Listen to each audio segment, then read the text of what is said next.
Venkatagiri YCP సమన్వయకర్త నేదురుమల్లి రామ్కుమార్ రెడ్డి నేడు తన కార్యాలయంలో విలేకరుల సమావేశం నిర్వహించడం జరిగింది.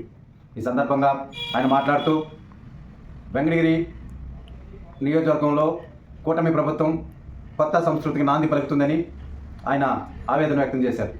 గతంలో ఎన్నడూ లేని విధంగా వైసీపీ కార్యకర్తలపై అక్రమ కేసులు, నిర్బంధన వంటివి ఈ 6 నెలల్లో చాలా ఎక్కువయ్యాయి. వెంకటగిరి పట్టణంలో వైసీపీ యువజన కార్యకర్త తంగా పేచిరాజును నేడు తెల్లారుజామున వెంకటగిరి పోలీసులు అక్రమ నిర్బంధన అరెస్టు చేసి పోలీసులు తన పోలీస్ స్టేషన్కి తరలించారు. సమాచారం అందుకున్న వైసీపీ సమన్వయకర్త నేదురుమల్లి రామ్కుమార్ రెడ్డి ఈరోజు రాష్ట్ర అధ్యక్షులు వైఎస్ జగన్మోహన్ రెడ్డి పుట్టినరోజుల వేడుకలను అర్ధాంతరంగా ముగించుకొని ఆయన విలేకరుల సమావేశం నిర్వహించారు. ఈ సమావేశంలో ఆయన ప్రత్యేకంగా మాట్లాడుతూ వెంకటగిరిలో రాజకీయ కూటమి ప్రభుత్వ నేతలు కొత్త సంస్కృతికి నాంది పలికారని మండిపడ్డాడు. రానున్న రోజుల్లో వైసీపీ నాయకులకు, కార్యకర్తలకు ప్రజల కోసం నీతోనే వింటూ తమ సమస్యలు పరిష్కరిస్తానని ఆయన అన్నారు.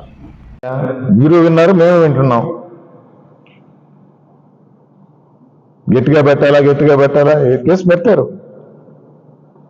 మేము అందుకే మాకు తెలిసిన పద్ధతిలో మేము కంప్లైంట్ ఇచ్చాం. ఉదయం 4 గంటలకి అయినా ఇప్పటి వరకు అసలు కేసే పెట్టలేదని హ్యూమన్ రైట్స్ కమిషన్ కూడా పెట్టాం. రేపు పోలీసులు జవాబుదారీ ఉంటుంది. ఎందుకు 4 గంటలకు పోయారు? ఎక్కడి నుంచి? నేను కేరళ పోయి తీసుకువచ్చారా? కర్ణాటక నుంచి తీసుకువచ్చారా? ఎన్ని రోజులుగా ఉన్నాడు? ఏమో ఇక్కడేగా ఉన్నది. పోయిన వారం నేను వచ్చినప్పుడు నన్ను కలిసాడు. ఇక్కడే కదా ఉండేది, పొగలపూడి షాప్లోనే కదా ఉండేది. మళ్ళా అక్కడే కదా. మరి అర్ధరాత్రి 4 గంటలకు తీసుకుపోవాల్సిన అవసరం ఏంటి? చెప్పగలరా పోలీసులు?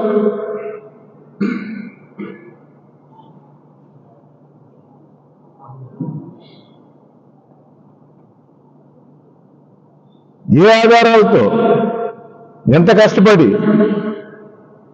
శోధించి, పరిశోధించి, వేటాడి ఎక్కడెక్కడి నుంచో తీసుకొని వచ్చారా? అడ్డు రోడ్ దగ్గర ఇంట్లో ముందర షాపు, వెనక ఇల్లు,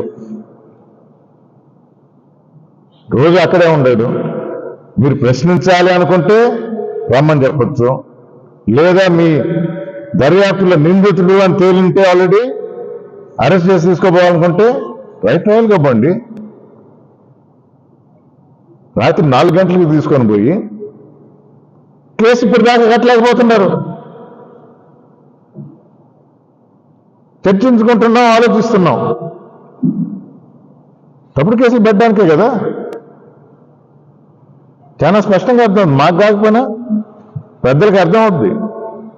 పోలీసులు జవాబు చెప్పాల్సిన పరిస్థితి ఉంటుంది రేపు. తప్పకుండా జవాబు చెప్పాలా.